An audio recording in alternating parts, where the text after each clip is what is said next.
você está no canal Espiritualidade e Boas Histórias, né?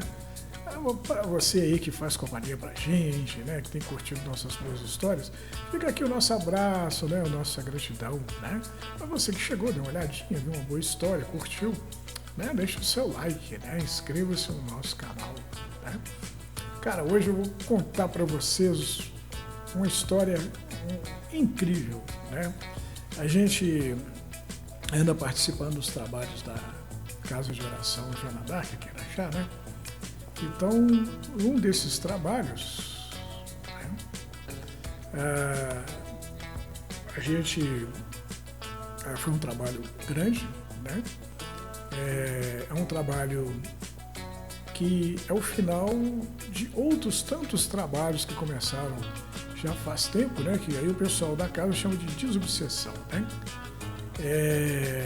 Quando os doentes da alma são carregados para casa, né? Depois de serem tratados, muitas vezes receberem um longo tratamento, né?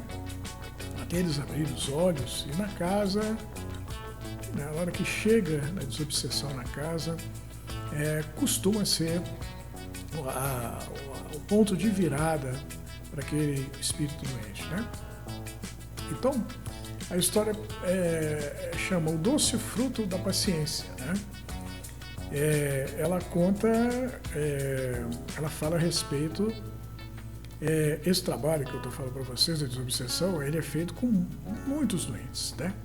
Então, a gente tem tentado contar, né, a cada novo vídeo, né, um pouquinho desse trabalho, né? A gente fala de um determinado doente, de um determinado procedimento, né?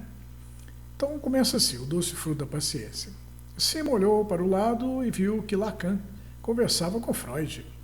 Ele mesmo, Freud, o pai da psicanálise. Enquanto os dois trocavam figurinhas, Sima observou que estava numa pequena sala onde 4 pessoas se achavam sentadas em volta de uma mesa e um senhor de cabelos brancos se encontrava de pé observando. Bom, na casa aí é a casa de oração, né, Joana d'Arc. Os 4 sentados na mesa no médio, os mediadores, eles têm a capacidade de dar passagem aos espíritos, né, de servir de instrumento para que o espírito possa se manifestar, né, de ser ouvido pelos vivos, né? E o cara de cabelo branco em pé é o doutrinador, né? No caso aí é o seu Luiz, né, o responsável pelos trabalhos da casa, né? Então, o espírito doente se manifesta através do médium e o doutrinador conversa com ele, fala, né, usa o evangelho, né, como base dessa conversa e tenta abrir os olhos do espírito doente, né? Às vezes ele está doente do ódio, da raiva, do rancor, da mágoa, da inveja, né? E depois de um longo tratamento, chega na casa, conversa com um doutrinador, aí o camarada se toca. Realmente, essas coisas são doenças da alma, né? E elas têm me feito mal, então eu vou mudar a minha vida, né? É o ponto de virada, né? Bom, voltando à história, né? Entra então um homem com os olhos injetados, né, que reclama aos berros que era direito dele fazer justiça pelo que fizeram ele sofrer, né? O homem de pé, então, disse ao outro homem, o de pé, o doutrinador, disse ao que estava reclamando, que se ele quisesse voltar a ter paz, deveria perdoar o ofensor, né? Sima, então, se tocou que ela estava numa casa de oração e que o homem que estava reclamando se encontrava nas trevas, né? E o outro homem, né, o doutrinador, desejava que ele voltasse para a luz, né? É uma sessão de desobsessão, Sima.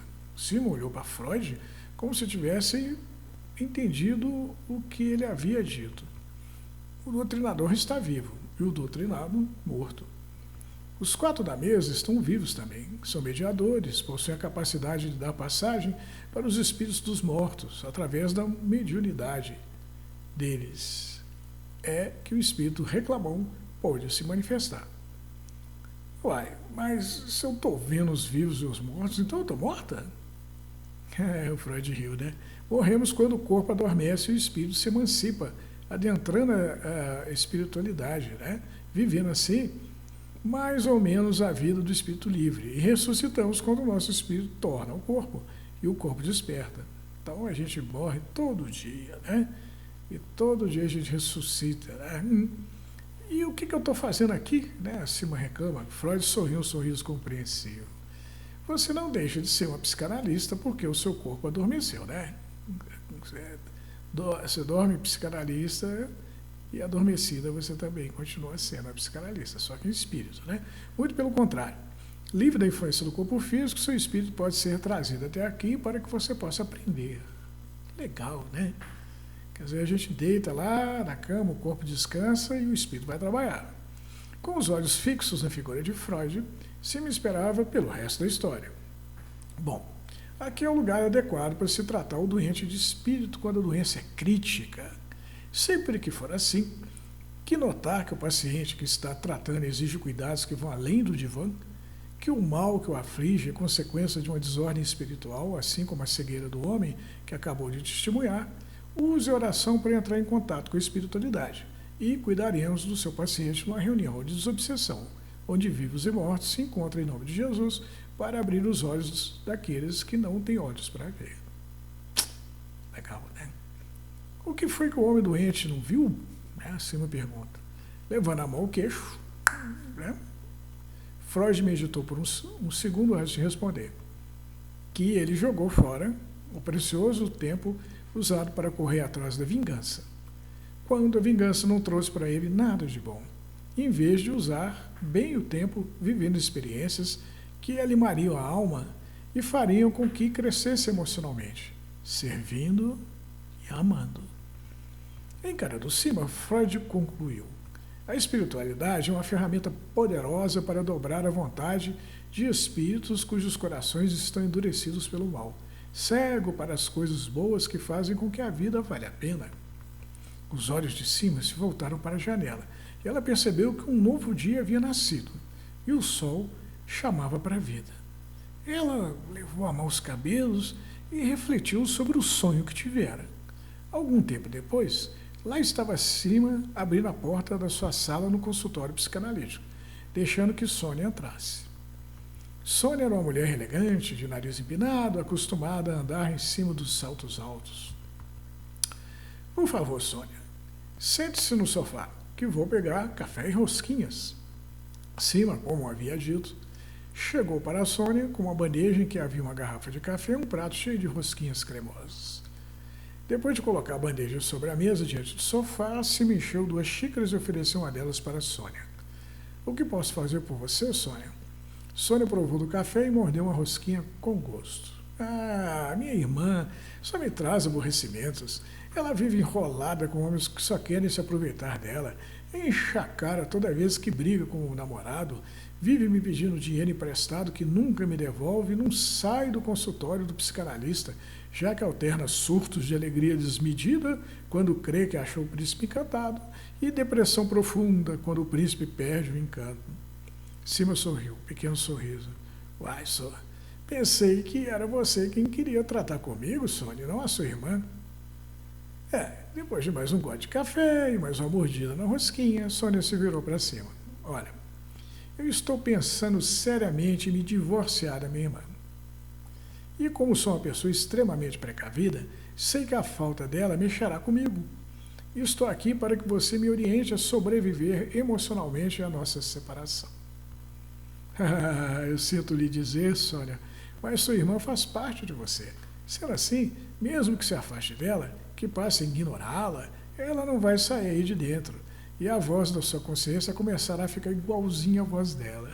Boa, né? A cabeça de Sônia pendeu para frente e ela pegou uma mão com a outra mão, ficando assim em silêncio por um longo minuto. Né? Ela começou lá, né? Pegou a mão. Eu sei o que quer dizer, Cima, mas depois de uma vida segurando a onda da minha irmã, depois de ler um artigo sobre relações tóxicas, cheguei à conclusão que a minha relação com a minha irmã é tóxica, né? Sônia ergueu a cabeça e encarou Cima. Acho que me acostumei. Quando ela me olha como um cachorro carente, quando eu a repreendo como se eu fosse mãe dela, E logo depois ela volta a cometer os mesmos erros e torna a me pedir ajuda financeira e emocional, que nunca nega ela, pois achava que eu estava fazendo a coisa certa. Mas agora vejo que talvez ela não cresça emocionalmente por minha causa, e talvez seja melhor que ela tente voar com as próprias asas, em vez de ser carregada nas minhas costas quando dos meus voos, né? Você falou em divórcio, né? Talvez eu tenha sido um pouco radical, Cima. Ó, pode ajudá-la a crescer sem ter que se passar pela mãe dela. Basta ser uma boa irmã. Sabe, creio que estou precisando enxergar na minha irmã um bom motivo para não desistir dela. Bom, enquanto arrumava os cabelos dourados, Cima pensava. Você tem religião, Sônia? A Sônia olhou, né? Eu acho que as religiões só servem para arrancar dinheiro dos tolos. Elas recebem dinheiro em troca de promessas futuras vazias. E o que você pensa de Jesus? Bom, deve ser chato, né? Ser abandonado pelos amigos quando ser pregado na cruz, né? Mesmo sabendo, a Cima fala com a Sônia o seguinte, olha, mesmo sabendo que seria abandonado pelos amigos, porque Jesus sabia que eles eram emocionalmente imaturos, Jesus sabia que valia a pena ser crucificado por causa deles, pois a crucificação faria com que Jesus desaparecesse dos olhos dos amigos e passasse a viver dentro deles, em suas consciências, e eles, no final da história, acabaram morrendo por propagar as ideias de Jesus, por permitir que Jesus os guiasse através de suas consciências. Sônia abriu um largo sorriso. Não sei se reparou, Cima, mas eu não sou Jesus. Não estou disposta a ser crucificado pela minha irmã, na esperança que ela vai virar gente grande. Seguinte, Sônia, eu gostaria de fazer uma progressão de vidas futuras em você. E como é que é isso? É o seguinte, o futuro ainda não aconteceu. Existem apenas possibilidades. Mas é possível induzir a sua mente a construir um futuro em que a presença da sua irmã seja uma certeza, e também um futuro quando a ausência dela é certa, pois assim você terá a visão de um futuro qualquer, mesmo que as premissas mudem, pois a mudança é a única certeza da vida, e diminuam drasticamente as possibilidades de realização dos futuros que tiver consciência. E se eu sentir falta da minha irmã? Sônia, essa é a minha esperança, né? E se o meu futuro sem ela for show de bola e eu me arrepender de não ter amarrado a lata dela antes? Isso também pode acontecer, Sônia. Outra vez, Sônia segurou a mão com a outra mão e abriu um sorrisinho. Tá bom, Cima. Estirada no sofá, Sônia foi posta para relaxar por cima, até que entrou em transe. Quero que vá para um futuro em que sua irmã não participe mais da sua vida, né? A Cima chegou e botou a Sônia em transe e depois falou para ela essas palavras. Os olhos por debaixo das pálpebras de Sônia se mexiam freneticamente, sinal que a mente dela corria de encontro com o futuro que Cima havia sugerido. Então, Sônia, como é sua vida? Eu sou feliz. Cima voltou a soprar no ouvido da Sônia. Agora eu quero que vá para um futuro em que sua irmã participe da sua vida. 1 minuto depois, Sônia sorriu. Sou feliz. O transe acabou e Cima se sentou numa cadeira diante da cadeira em que Sônia estava sentada. Então, Sônia, o que achou da experiência? Pelo visto, tanto faz minha irmã estar ou não no meu futuro.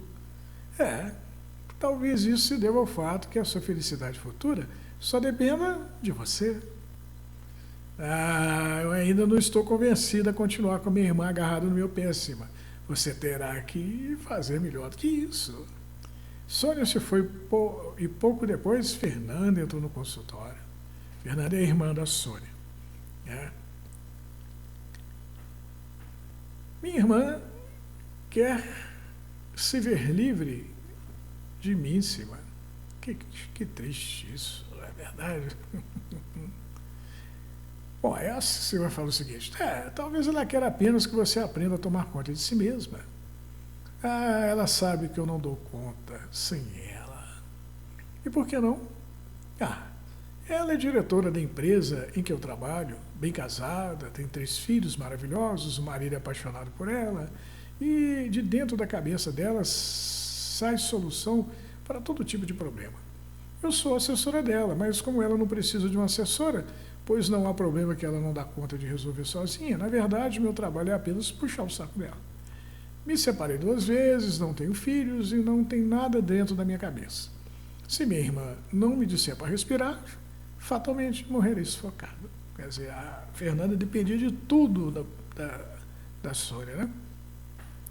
Assim como havia feito uma progressão de vidas futuras em Sônia, a psicanalista fez o mesmo com Fernanda. E o resultado do futuro de Fernanda, com e sem a presença da irmã, foi que Fernanda seria infeliz na presença da irmã e feliz na falta dela. O que era um resultado inesperado, pois Sima acreditava que a presença de Sônia na vida da irmã era garantia de felicidade de Fernanda, né? Sima, então, chegou à conclusão que a baixa estima de Fernanda se devia ao fato que ela acreditava que a irmã tinha direito de ser feliz, e ela não. O que fazia de Fernanda uma mendiga emocional, vivendo das migalhas emocionais de Sônia. Por outro lado, parecia que nada seria capaz de afetar a autoestima de Sônia, cujo brilho pessoal era tão grande que ofuscava a apagada irmã. Sendo assim, talvez o melhor remédio para a doença da relação entre elas parecia ser mesmo o divórcio, pois quem sabe, livre da influência da irmã, Fernanda não acabaria aprendendo a se virar sozinha. Incerta quanto à orientação que devia dar a Sônia, Sima decidiu pedir ajuda à espiritualidade, fazendo uma oração fervorosa, né? Provavelmente ela levantou os olhos para cima e falou: oh, meu Deus, me ajuda, né? Naquela noite, Sônia foi para a cama decidida que no dia seguinte aceitaria a proposta de gerenciar a filial japonesa da empresa em que trabalhava. Mudaria com malicuia para o outro lado do mundo, deixando a irmã carente para trás. O dia seguinte chegou e Sônia chamou o marido e disse a ele de seus planos. Mas o marido não reagiu bem, respondendo a Sônia que ele tinha negócios no Brasil que não podia abandonar. Também os filhos de Sônia não curtiram a ideia de mudar. Cada um deu uma desculpa para pular fora daquele barco. No fim, os filhos de Sônia decidiram ficar com o pai no Brasil e que a mãe fosse ser feliz na terra do sol nascente. É o Japão, né? Um tanto decepcionada com o marido e os filhos, Sônia enfrentou Fernanda, imaginando que a irmã carente surtaria com a ida de Sônia para o outro país. Mas não foi o que aconteceu. Na verdade, Fernanda não demonstrou qualquer abalo emocional com a notícia, muito pelo contrário. Ela contra-atacou, dizendo que, como ia perder o emprego de assessora, Sônia podia muito bem pagá-la para ficar tomando conta da família e da casa que a irmã estava deixando para trás. Oh, que ideia boa, né? A Fernanda, pois é, né? Você está indo embora para o Japão, seu marido e seus filhos vão ficar lá sozinhos, abandonados, né?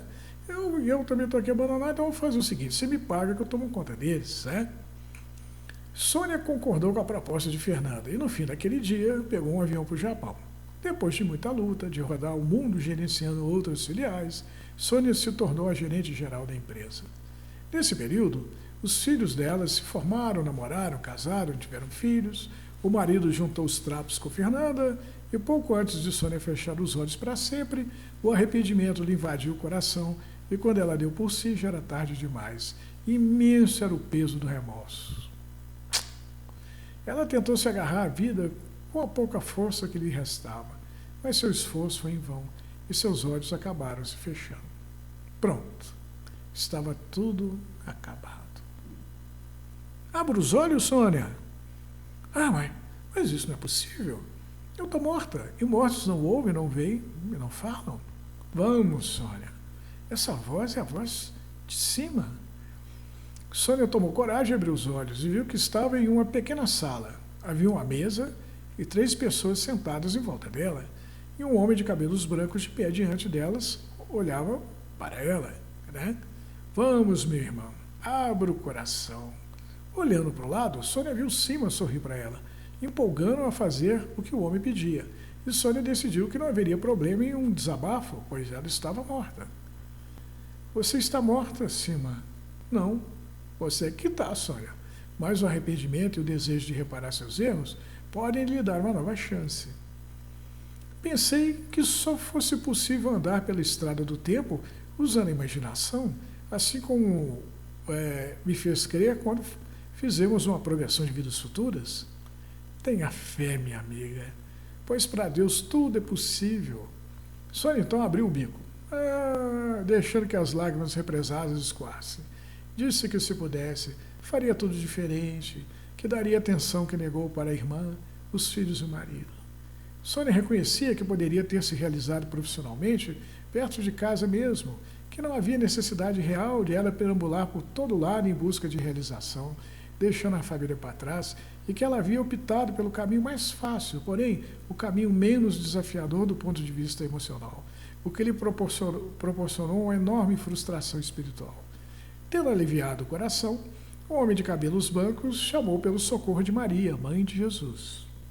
Né? Seu Luiz, né? O que fez com que Sônia sentisse um arrepio correr pela coluna. E quando ela se voltou para a porta, crente que Nossa Senhora iria abri-la, passar por ela e levar a Sônia para o céu, porém, quem abriu a porta foi o filho dela, que ao vê-la abriu um sorriso iluminado. Mãe, você está viva! Sônia demorou um pouco a voltar ao ar. Algo havia acontecido que a havia imobilizado numa cama e ela não conseguia falar direito, nem se mexer, porém não demorou que ela recuperasse a fala e o movimento. De volta ao lar do oscilar, os filhos e o marido de Sônia a interrogaram.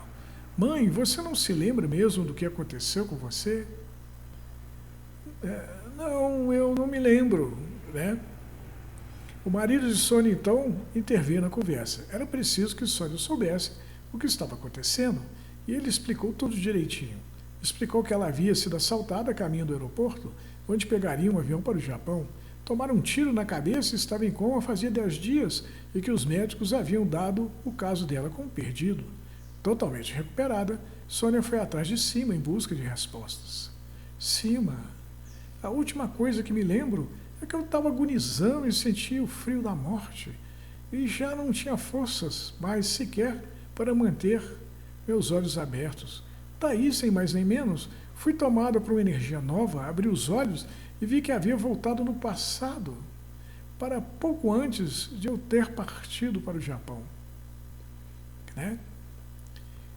Bom, aí a Sima vira e fala assim, se Deus existe, e se ele pensa em tudo, deve ter pensado numa linha do tempo em que existe a possibilidade de você morrer depois de ser alvejada na cabeça em um assalto. Né? Deus também deve ter considerado todas as outras possibilidades, um futuro para cada uma, mesmo uma em que você roda o mundo, né, atrás do sucesso profissional e acaba sozinha, arrependida por não ter vivido a família. Uai, Senhor, você está querendo dizer que Deus ouviu meu clamor e me trocou de futuro? Sônia, eu imagino que é isso mesmo que aconteceu. Ele pegou seu espírito no futuro de triste final e o colocou no seu corpo morto desta linha do tempo, criando uma terceira linha do tempo, uma nova possibilidade, uma possibilidade com menos probabilidade de se concretizar do que as outras duas. A que você morre tristemente e a que você é assassinada. Uma em que você vive para a família e faz todo mundo feliz. Isso parece ser bem algo que só Deus pode fazer, né? A Sônia falou. Sima sorriu um sorriso, um gostoso sorriso. O que você pretende fazer da vida, Sônia? Vai tocar adiante o seu projeto profissional e se mudar para o Japão? Agora foi Sônia que sorriu. Eu não acredito em Deus, nem em outras linhas do tempo. Mas não posso negar o fato que a vida me deu uma segunda chance, pois os médicos que cuidaram de mim não tinham esperança na minha recuperação. Sima continuou encarando Sônia sem disfarçar a ansiedade estampada no olhar pela decisão da paciente quanto ao futuro. Não vou mais para o Japão. Não é preciso. Posso muito bem subir na empresa trabalhando aqui mesmo, sem ter de abrir mão da minha família. Enquanto Sônia caminhava para fora da sala de consulta, em direção à porta que dava acesso à sala de espera, Sima fechou os olhos, uniu as mãos e pensou: gratidão, Senhor, gratidão. Olha que bela história, né? História massa, né? Uma senhora história, né? ela, esse espírito estava lá na desobsessão, né? Na casa de Jonadab, né? Mas um espírito que não acreditava em nada, né? Acreditava no sucesso profissional, né? E que não valorizou a família, né? A história, ela mostra que a Sônia não precisava deixar a família para trás e mudar para o outro lado do mundo, né? Na verdade, ela parecia ser uma pessoa acostumada a mandar e ser obedecida. Então, ela acreditava que se ela mudasse para o Japão, o marido e filhos mudariam também. Só que os filhos já estavam adolescentes, adultos, já tinham as suas próprias ideias, e o marido também. Eles bateram o pé e falaram, não vamos com você não. Os meninos falaram, nós vamos ficar com o nosso pai. E a irmã da Sônia, né, para surpresa dela, que é a Fernanda, né, que era uma pessoa aparentemente totalmente dependente da Sônia, a Sônia vira para ela, estou me mandando para o Japão, surta não, tá? A irmã dela falou, não vou surtar, pelo contrário. Eu sei que eu vou perder meu cargo de assessora porque você está indo embora, mas eu estou vislumbrando aqui um outro trabalho, o de cuidar da sua família, Sônia. Quando você estiver fora, pode deixar que eu cuido dela. Aí a Sônia, a Sônia é super prática, super na dela, falou, então tá, cuida da minha família. Aí a Sônia rodou o mundo, né? Subiu na hierarquia da empresa dela, se tornou a grande gerentona, mas lá no final dos dias dela, ela viu que não foi um bom negócio que ela fez. Trocar a família pelo sucesso profissional, né? Ela foi impaciente. A história chama o doce fruto da paciência. Se a Sônia tivesse tido paciência, pensado melhor, não fosse tão intolerante, ela não teria passado a frustração que ela passou, né? Teria pensado melhor e refeito seus planos, né? Havia possibilidades melhores, né, do que ela pegou. Ela pegou uma possibilidade meio radical. Talvez porque ela se sentiu meio magoada, porque os filhos não quiseram fazer o que ela queria, nem o marido quis fazer o que ela queria, nem a irmã tomou um choque e morreu do jeito que ela pensou que ia acontecer, porque ela ia faltar para a irmã. A irmã, no final, não estava nem aí para ela. A irmã viu, sim, a possibilidade de ocupar o lugar da Sônia, né, como tomando conta da família da Sônia, né? E tanto a irmã dela estava correta nessa opção, que no final das contas ela se casou com o marido da Sônia, né? Então, e deve ter sido feliz. Ela acabou achando o caminho da felicidade, enquanto a Sônia acabou achando o caminho da frustração e da infelicidade, né? Sônia está lá, agonizando, fim de campeonato para ela. Ela não acreditava em nada, a não ser em si mesma, no seu poder de realização. Mas diante da morte ela viu que ela não tinha poder nenhum, né? Ela pensou no momento final, falou, poxa, eu me arrependo, né? Se eu pudesse fazer de novo, eu faria de outro jeito.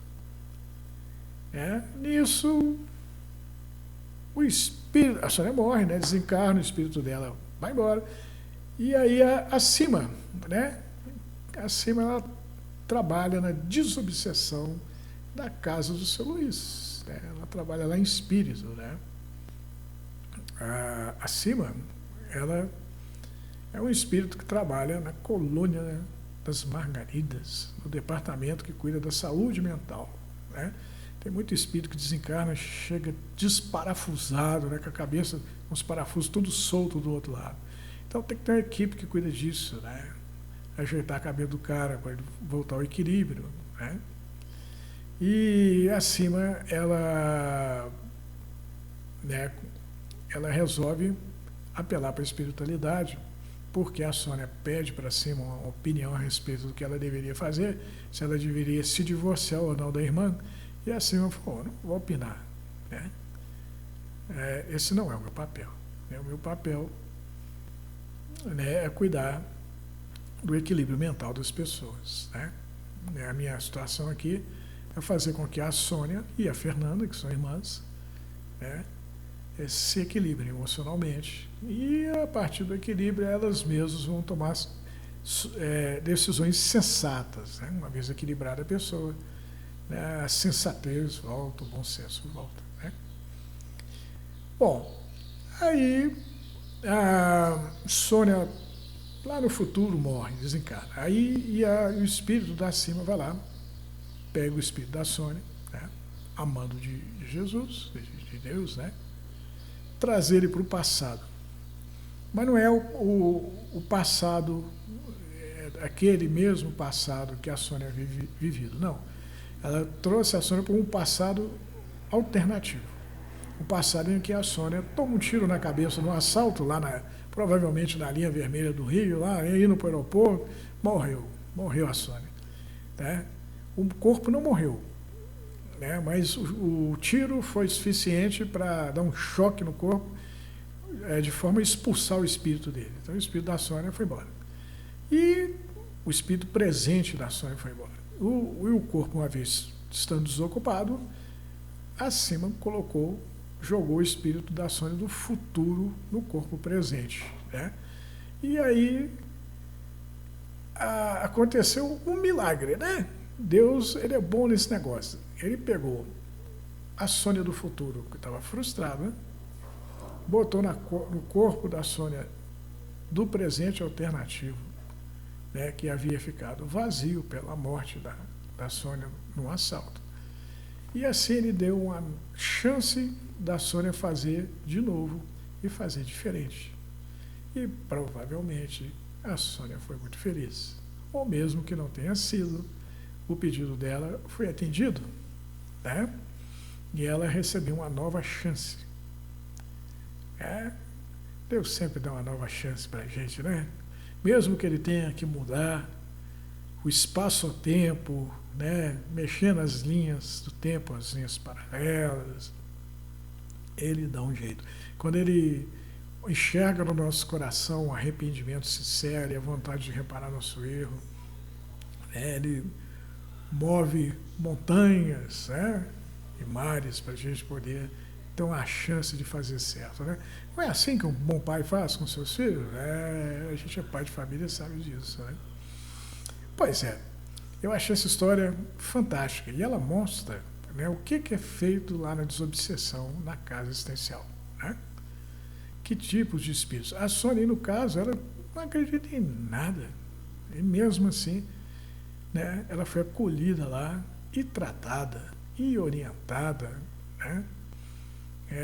Então, lá dentro da casa assistencial, no processo de desobsessão, né, a gente vê um pouco mesmo, quase nada, né, do que o resultado, muitas vezes o resultado final de um longo processo, né, que dá uma trabalheira danada e exige o esforço de muitos irmãos, né? Então é um trabalho espetacular, né? E a gente tem sido testemunha desse trabalho e a gente só pode agradecer a Deus, né? Que a gente, testemunhando isso, a gente vê que Deus não desampara ninguém, né? Chega uns caras lá, irritado, briga, xinga, aí vem o doutrinador com aquela paciência infinita, né? Paciência, né? E aí, nem sempre, mas algumas vezes ele chega. Às vezes o espírito tem que voltar várias vezes, né? Mas de vez em quando o espírito se toca. Ele pensa lá, pensando bem, o senhor tem razão, né? A vingança não me trouxe nenhum benefício, como diz a história, né? Só me trouxe tristeza, só fez com que eu perdesse o meu tempo. Eu vou mudar de ideia, vou mudar de vida, né?